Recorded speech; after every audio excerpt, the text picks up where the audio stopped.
the BMW M240i, and it is brilliant.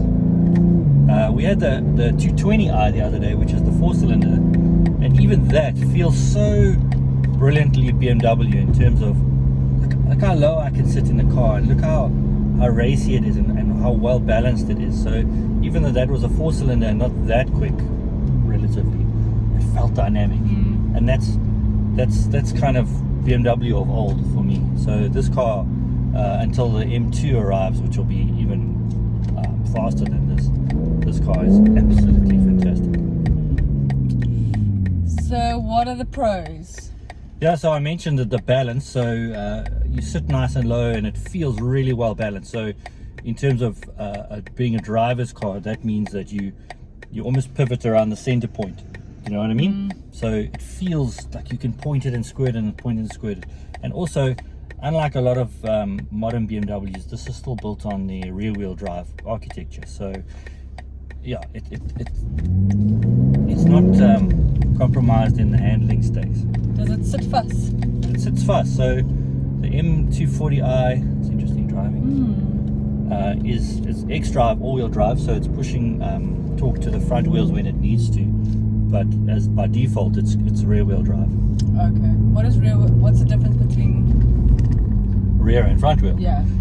So in a rear-wheel drive car, the engine obviously generates power and torque, and then that sends it via the gearbox to the rear wheels, which means the car is being pushed along the road by its rear wheels. You know, almost like when Harry lifts his remote control car up and triggers it, the rear wheels spin. So this car is being pushed down the road, and what that means is the front wheels only have to steer.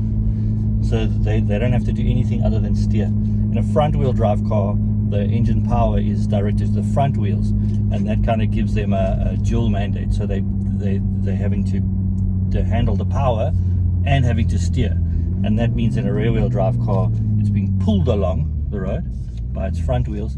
And also that also means that you can only put so much power through those front wheels. So something like a GTI is up to 200, getting up to 200 kilowatts, and then the steering starts being compromised by the power. What's better in a because I think there is a better, if you own a very fast car, it's better to either be rear wheel or rear wheel all day, every day, because the front wheels only have to steer.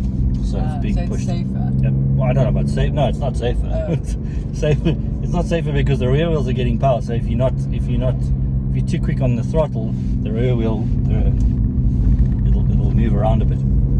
It's not safer. It's better to drive. What are the cons? Well, the looks are subjective. I really like the looks, but some people don't like the rear end of this car. And at the risk of being that guy who, and every motoring journalist thinks they're a really good driver, I wish it wasn't all-wheel drive. I wish it was rear-wheel drive only, so that it was a bit more playful. You know what I mean? So I want to go around a corner, I want to boot it, and I want to feel. I'm very glad. Yeah. So for the sake of a marriage, all-wheel drive is better, but I wish it was a little bit more playful. So I wouldn't mind if it stepped out a little bit. I would. So that's the only negative for me. Otherwise, it's quite brilliant. And we've driven a few electric cars recently, and while we like the electric cars, I think we do, you can't replicate that. You can with like a noise button. No, that is brilliant. That is an inline 6-cylinder BMW. Fantastic. And what are the competitors? So you get a Audi TT RS, which is a brilliant motor. Specifically, that's a 5-cylinder motor, but that's obviously quattro, so that's a different type of driving experience.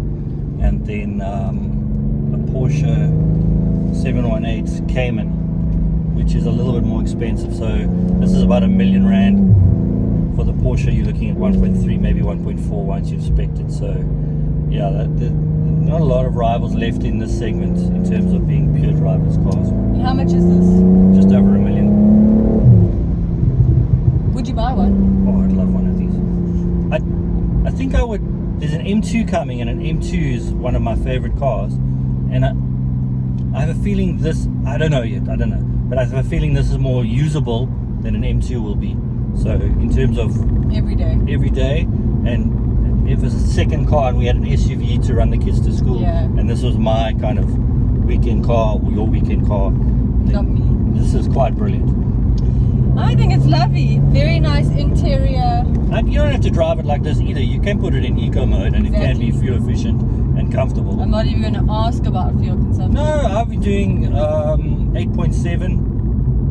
It's not bad for the way you've been driving. No, I haven't been driving this badly all the No. time, only with you in it. I waited for you. Thanks. Sure. Back to sport. Is there anything else? No, brilliant. Love it. Love it. Would buy one. Would buy one. Great job.